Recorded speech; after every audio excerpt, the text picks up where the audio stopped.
Hello, everyone. My name is John Locke, and I'd like to welcome you to The Winning Trade, but first, the required disclaimer material.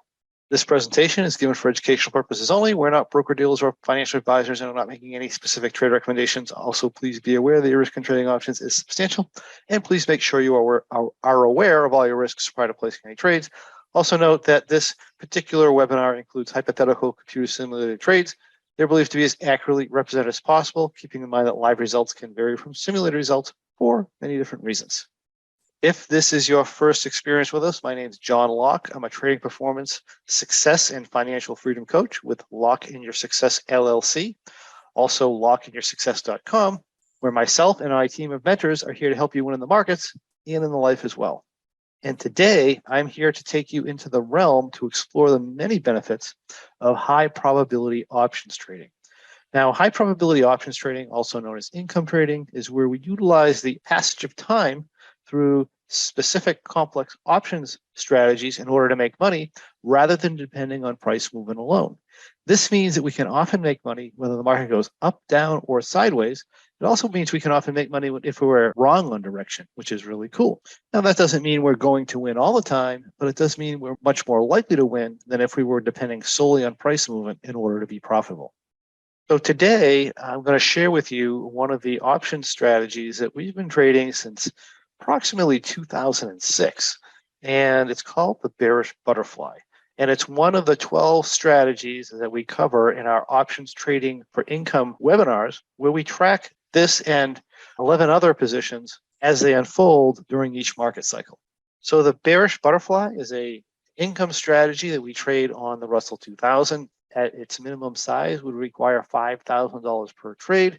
The example size that we're going to show you here today is going to be a $50,000 planned capital example. And our profit target on the strategy is 30%, which is very, very high. And that would equal, what, a $15,000 on our $50,000 planned capital. We do reduce the profit target as we come in closer to 21 days to expiration because we want to get out of the trade at that point as soon as possible. And at that point, we reduce our profit target to 10% of planned capital or $5,000 in this particular example. Our exit loss trigger, should things go wrong, is going to be 30% of our planned capital or $15,000 for this example size. So let's take a look at the strategy. If you're not yet familiar with what you're looking at here, this is an analytical software called OptionNet Explorer. And this software will show you the risk profile of your position. So for example, along the bottom here, we have the asset price. In this case, we're trading the Russell 2000. And again, the asset price is along the bottom. Our profit and loss goes up and down the right side here. We have a sharp-edged blue line, which is known as our expiration line, or the value of the position at expiration at any given price point. And we have something called the T+0 line, which is the value at any given price point, or the estimated value at any given price point as of today. So when we look at this position, we see we're not all that sensitive to price movement. I mean, we can get a fairly large up move here, and we're only down $600 or $700, and we can get a very large down move, and we're actually up money. And this position represents what we call a butterfly. So if we come on over to here, we have our options expiration cycles. We have our strike prices. The top is calls, the bottom is puts. We can come in here and we're going to sell an iron butterfly. And what that looks like is we're selling short strikes on our calls and short strikes on our puts. And then we're buying long strikes a little bit further out, in this case, 50 points. And we're doing that on the calls, and we're also doing that on the puts. So that gives us a 1690, 1740, 1790 iron butterfly. And when we take a look up here, our asset price is almost 1760. Our entry is approximately 20 points under the money. So that puts our short strikes at 1740 in this case. This is back testing software, so we can go back in time, which is really cool. This represents the date May 20th, 2022 at 3:30 p.m. Eastern, or half an hour before close. Again, our asset is the Russell, and this is our risk profile. Now, this is just our starting position.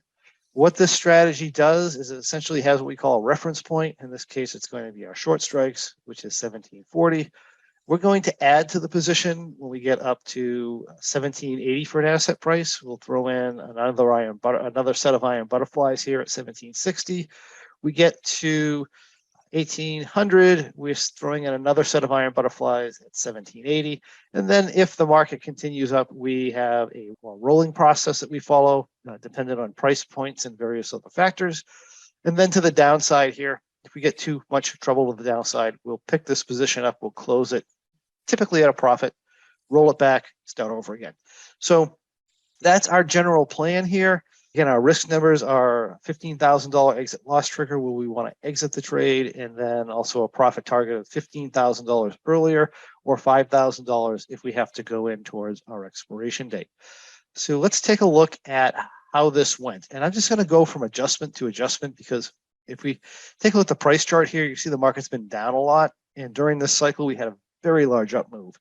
And the reality is this is called a bearish butterfly for a reason, is it generally performs better if we don't get very large up moves. But we did here. So I think this is a great example to demonstrate. So let's just go to first adjustment. So remember, it's May 20th.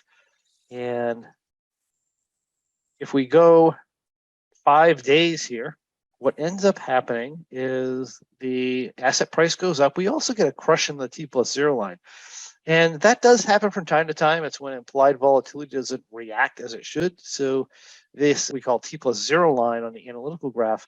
It is a representation, like I said, of the software's estimate of what the value or profit and loss of the position should be at any given price point. But again, that's an estimation. And if the implied volatility doesn't react as the model expects, we can get this crush. We can also get a pop in the T+0 line where it gains money. But anyway, here we are. The asset price is all the way up to 1791. We have a add point at asset price of 1780. Now, we don't sit there and look at this position all day. We just have a checkpoint time one time a day. And if we're over our adjustment point or add point or whatever, we will take the appropriate action. So here we're over our 1780, and our action is to add some 1760 butterflies here. And this is going to be the new position. So from here to the upside, next adjustment point is 1800. So let's go to the next adjustment. Happens the very next day. So what happened this day is we had an add point at 1700. And once we add that last butterfly, we have what we call roll points. And those roll points come at 1810, 1820, 1830. So every 10 points after that. And so what we're going to do here, since we're over 1800, we would add a butterfly. Then we would roll at 1810. We'd roll at 1820, 1830, and 1840. So essentially, this is giving us, we look at our notes here, we have an add at 1880, 1800, we have a roll at 1810, a roll at 1820, a roll at 1830. And then we technically have a roll at 1840, but once we get to a certain point with the additions in this, we don't make, we stop rolls until the asset price gets a little higher. In this case, I can't make my 1840 roll until the price gets over 1845. So we're going to make the add into, let's see, 1, 2, 3 rolls. So we're not going to do all that in actuality. We're just going to do that in modeling. Basically, what we do is we want to know, we know where we're supposed to be. We're supposed to be with our upper long strikes at upper short strikes here at 1840. So this is the position before roll. So we had a really big up move here, and we're way outside the tent, so to speak. Our maximum short strike can be 1840. So we're just going to end up going into the 1840, 1820, and 1820s. So 1840, 1820, and 1800 is going to be our new strikes. So we're just going to close this position, and we're just going to open the other position. Again, we're not doing this in the day. It's okay if we exceed our numbers during the day. We just check our checkpoint time. We make the appropriate action. The appropriate action here is to move into this position. So we're down about $1,880. Not bad considering the size of the up move and the aggressiveness of the up move, but again, this is a more of a bearish bias strategy, and the market is certainly going against us here. So let's go to next adjustment. Happens the very next day. So the very next day, we get another 45-point up move. So take a look at this. Very, very aggressive up move. So we had, I mean, we couldn't have asked for a worse entry time, really. With the position here, we entered, and it's just been straight up. So again, we have another series of roll sequences that we have to do. This is what we look like. But we do have a limit to how far we can roll due to the fact that when we're doing our rolls, we can't get ahead of the asset price here according to the guidelines. So what I ended up doing is shifting this. We would, same idea, we take a look at our guidelines. We'd estimate where the position can go, how high it can go. I think we can only go as high as 1880 on our strikes here. So let's see where we end up going here. Right, so we can only go as high as 1880 with our short strikes. We can't make any further rolls.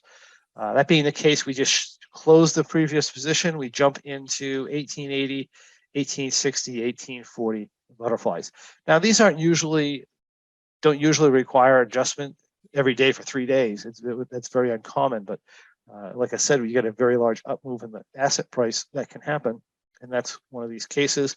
We're down about 3,800. Again, we're allowed 15,000 drawdowns, so really no issue here. So it's the 27th of May. Let's go to next adjustment. Okay, so finally we get a couple of day reprieve here. But the asset price does continue to go up.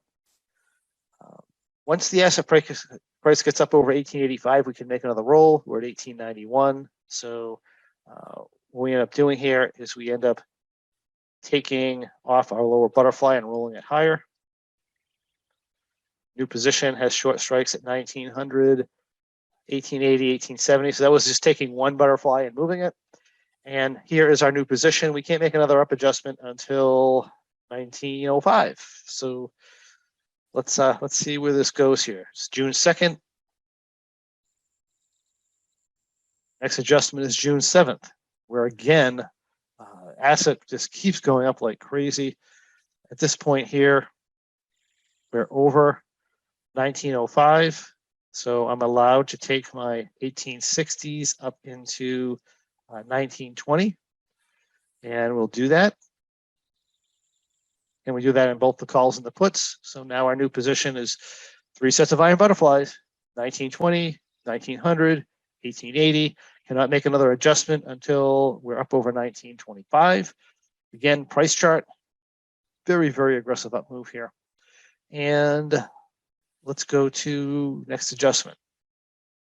So what happens is we get whipsawed. 3 days later, we end up getting a very large down move. Now, typically we get a down move in this trading strategy. Typically we're up money, but when we have to make these multiple rolls to catch the market when it really takes off on us, then it can be problematic, right? So now we can lose to the downside. That is possible. But basically our guidelines are telling us is we're a certain amount positive delta and we're outside the tent to the back here, then we are going to take off our upper butterflies first. And then if we're still too positive delta, we're going to take our lower butterfly and we're going to roll it. So here, what ended up happening is, we were in 1880, 1900, 1920. We ended up coming in here and removing that whole position and then going to the 1860 strikes and entering as at 1/3 of a position again. So we sized back down again. So we're down 2,700. Not bad on a strategy that is capable of making 15,000. So this looks good. Why did we pick the 1860 strikes? It's because, well, we're going to go relatively neutral delta with this. So from here, if the market continues to go down, we're just going to pretty much follow it the same way. We get 2 positive delta, we're going to roll back. If we jump back to the upside, we're going to make the same scale-in process to the upside as we did before. So here is June 10th. June 13th, we end up way the heck back here. 88-point down move in the Russell, which is a monster move, by the way. And we're going to roll back to essentially neutral delta here. We go to the following day. We get another 10 points down. We have to get to positive delta. Again, we're going to just shift back into neutral. And then we go to the 16th. We get another 85-point down move. I mean, this is crazy, right? We had this crazy up move, and now that down move is even more severe. Market's just kind of falling apart here. Only down 4,000, not bad for a neutral trade where you get this type of price move. So here we are anyway. This is before adjustment, running back to neutral delta again. So from here, we go from the 16th to the 24th. We're in this thing finally for a period of time without having to do anything. And now what happened is we have our new reference points. Remember when we entered, we had a reference point. Our new reference point is 1700. I'm going to add at 1740. I'm going to add at 1760. I'm going to start a roll sequence at 1770. So same process. Here we are over 1740, but under 1760. So we're going to add a butterfly at 1720. Our new position. We go to next adjustment, which is 3 days later. What ends up happening is we have an add point at 1760. We have a roll point at 1770. So we're going to have to add in the 1740s and roll our 1700 up into, looks like here it's going to be 1760. So that's going to look like this. And here's our new position. We're down about 4,000. So not bad considering this crazy market movement. So let's move forward here, 27th. And that is the end. So let's go back and ignore the trades and go back into that cycle.